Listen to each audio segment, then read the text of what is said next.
My name is Kenny Johnston. I'm the Senior Director of Product covering the Ops section. I recorded a video kind of intro about the presentation, so I'm going to jump right into questions. Sid, you had the first one.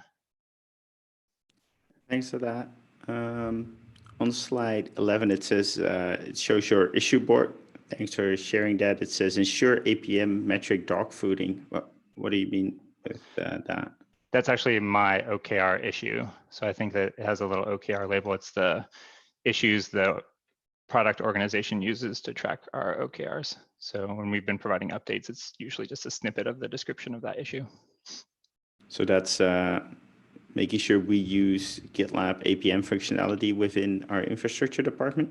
Correct. Yeah, it's the two primary dashboards use case. And from a product perspective, that's the updates we've been providing on that issue. If you were to drill into it, are that we've been prioritizing highly improvements to satisfy the use cases for those dashboards and usage by the infra team.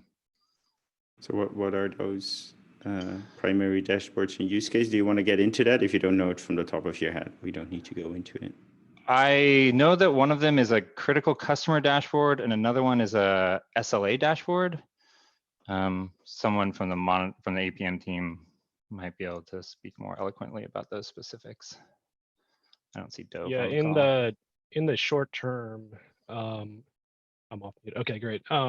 We're basically at a point where we're ready to cut over the general SLA dashboard. So there's a dashboard which I think Sid, you had highlighted actually a few months back, because we're looking at different dashboards to dog food. And so this is the dashboard that public customers can go to see what our availability is across the board and for specific customer facing services. There's an MR open now to essentially cut that over, make that the official SLA dashboard in the handbook. We're waiting on one last bug fix to make it public. There's some issues around public permissions that basically are hard to test outside of the production environment. So that should ship hopefully this week, and then we'll be able to cut that over. And then in terms of what we're looking at going forward, a lot of it is focused on the public facing Grafana dashboards, replacing those, and also replacing the use of dashboards in the infrastructure SRE workflows, although we want to be careful about not disrupting key operational procedures as part of that. Cool, thanks for that. Sid, you had the second question. Yeah, I'll change it because I'll maybe give you an opportunity. Like what do we think the usage of APM is right now? Like how many people are using it? What are we doing to increase it? Yeah, Dove just added recently a dashboard in slide 36 that is metrics, charts, views from Snowplow. So that's from GitLab.com. We've seen steady increase as we've been adding improvements to those metrics charts. Part of that might also be because we've started using the GitLab self-monitoring project that's kind of installed by default on any instance. So it's becoming more ubiquitous usage of those metrics dashboards. Kevin, I don't know if you want to answer the what are we doing to increase it question. Sure, I can attempt. Sorry, I missed the first question around dog fooding. Certainly paying attention to how our SREs are using GitLab metric dashboards is helping us to understand all the critical gaps that we need to make our metrics more useful, which our other users are also looking for as well. And for this quarter, we're continuing to kind of look at the triage workflow to try to understand what are critical things that we need to build in order to increase adoption. At the end of the day, is the question we want to answer is, can we help people understand what's going on with their system? And then furthermore, once they figure out something is wrong, can they understand more on the specific issues, help them debug whatever is happening in production. So we're continuing to kind of go down the path of enabling teams to triage issues that's happening. I'd add a kind of overarching I think we are taking the perspective of like, it's not viable until we're able to use it internally. So we haven't been as focused on top of the funnel new users as we are in just functionality from our internal use case. But there will come a time, and Dove and I had discussed, and Kevin recently, when that time will be to shift towards more, how are we driving more broad-based adoption, because we feel the metrics are at a sufficient viability level. Yeah, and I totally support that direction. Like, let's first start using it ourselves. Like, nothing at GitLab ever got successful without using it ourselves. So that's 1, 2, and 3, and that will actually take a while before we're able to replace all our Grafana dashboards. I could just add too that in terms of what Dove has prioritized for this next milestone, and I think kind of going forward in the next quarter, there's some key stuff around variables in the dashboard, which really enables that ability to kind of do an overview, drill down, pivot into another service. And right now those capabilities are kind of limited in the dashboards, but I think that, you know, once we unlock that, which is scheduled for kind of this next 2 milestones, Dove might be able to speak more specifically about it if he was on the call. Then that's going to unlock a lot of the usability that you know, lets that be used in more advanced use cases. I do want to highlight something like Kevin touched on this too. There we are, I guess, have an open discussion and grappling with this notion of our metrics dashboards might look good enough for consumption and be able to display the metrics we're using, but that there's a like entirely different user journey and job to be done of triaging with those dashboards. And there's a kind of long slog for us to have the same level of capability with other tools. We're making a lot of progress, but there is a question about our usage of Grafana for that triage workflow is far more advanced than what we're hearing from other customers.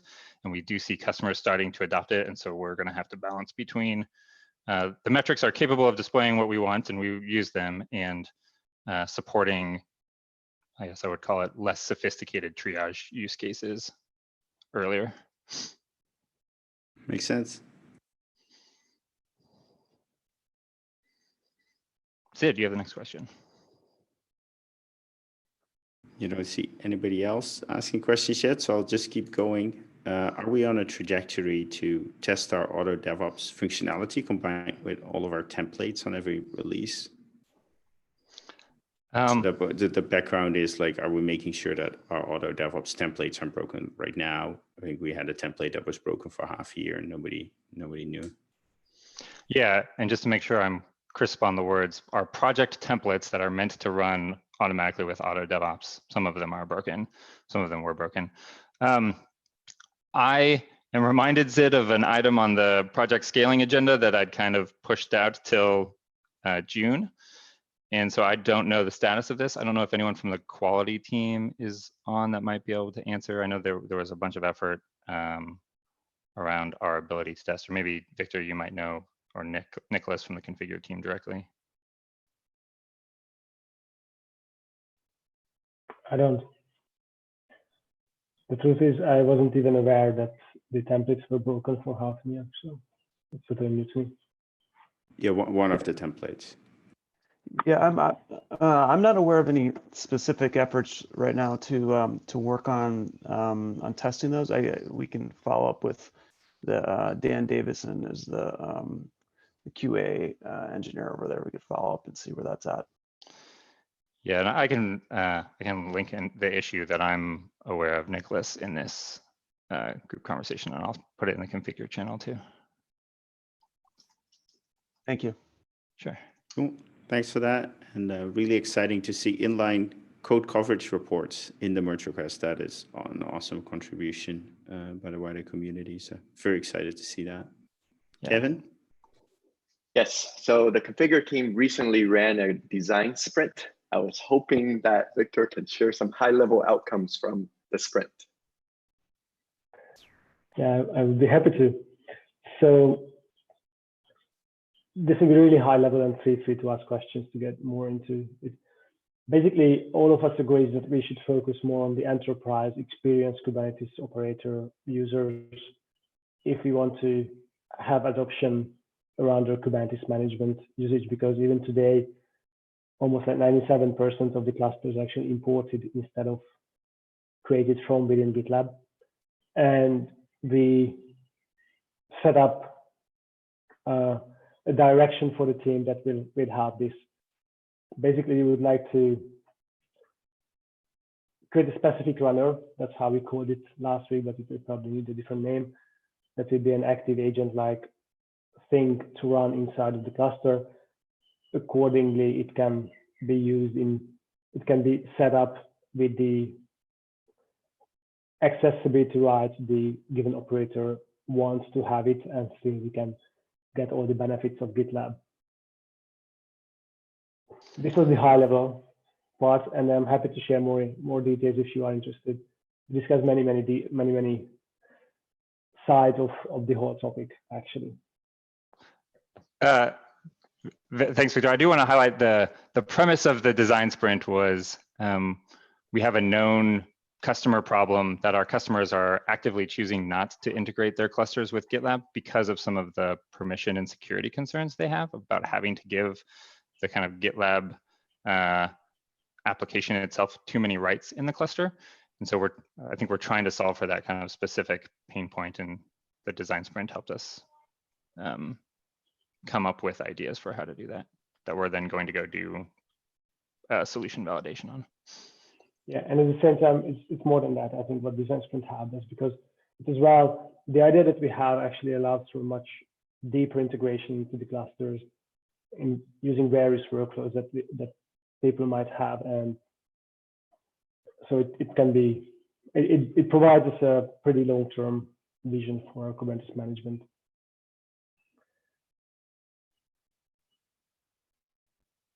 So a design sprint is a term that came from Google, and it means you don't ship anything while you work on the design sprint. I assume that this design sprint was a collaboration between UX and the product manager, and that it wasn't not the whole engineering and shipping process was put on hold. Correct.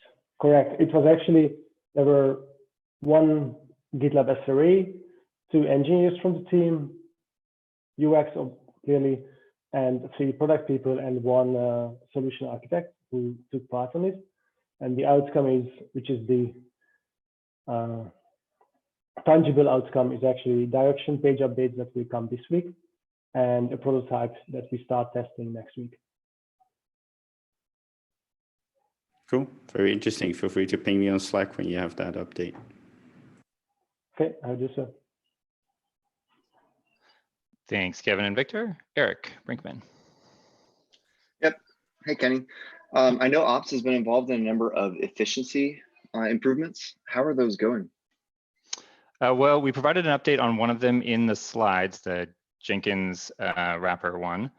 That one from Tao, I don't know if you want to, if you're on, I'm searching through the who's on list. I'm on.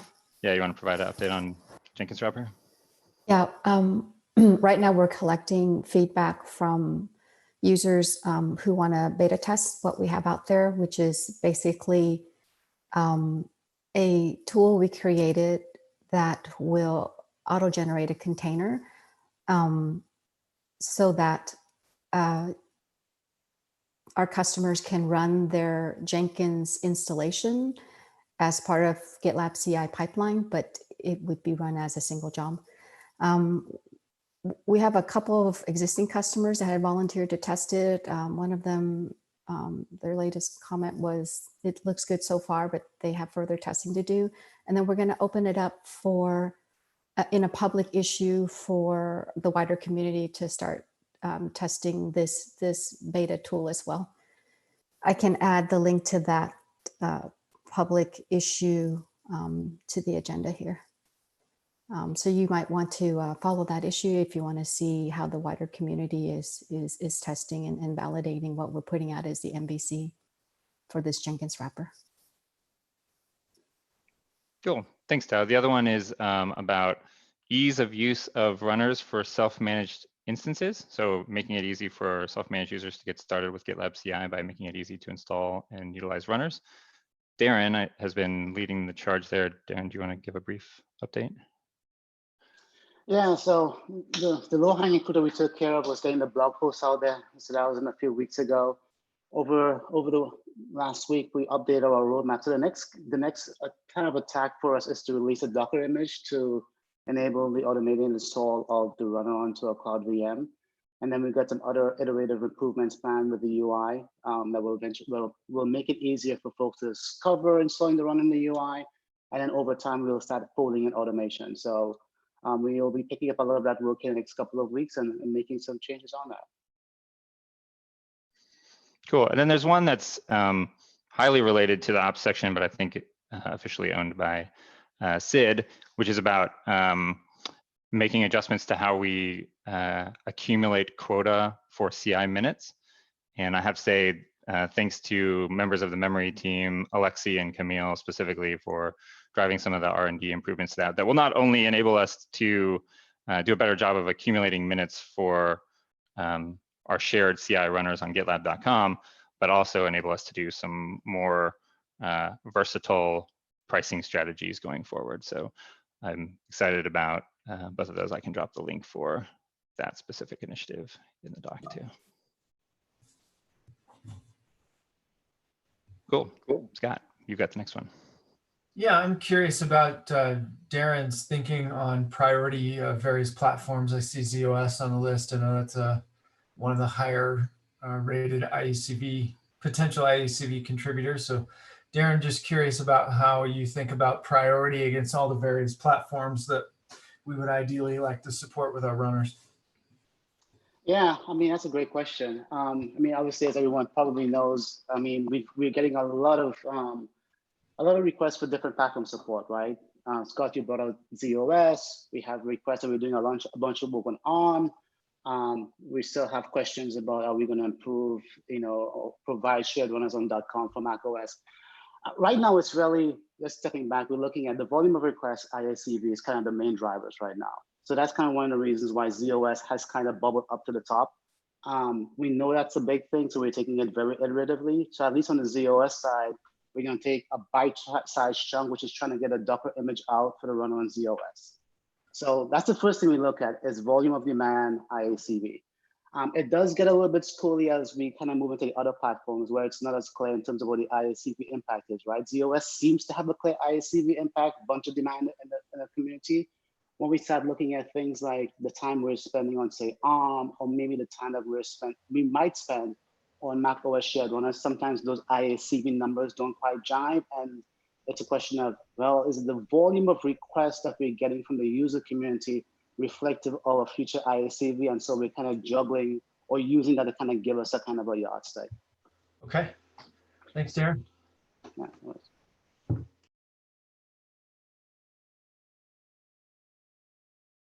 Great questions, everyone. Any other remaining questions before we close the call? I think it's super exciting. There's a merge request that was highlighted, allow user to disable service ingress, merge request 56. I think it's super interesting that the wider community is actually starting to use other DevOps and then starts contributing features. That's a really great sign, really encouraging.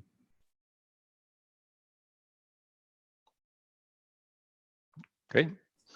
Kenny, I'd also like to give a shout out to Darren on that making CI easy for self-managed. He and I presume his design partner put together a really great story map, journey map about how self-managed customers get to CI, and they framed up a bunch of projects behind that. And so I thought that was a really great way to frame up what's going to be a long-running project. So nice work, Darren. Yeah, thanks for that, Scott. And actually, the design team, Juan Ramirez, and the researchers did a bunch of work on that. So thank you. Cool. All right. Thanks, everybody. Have a great rest of your Tuesday. Bye.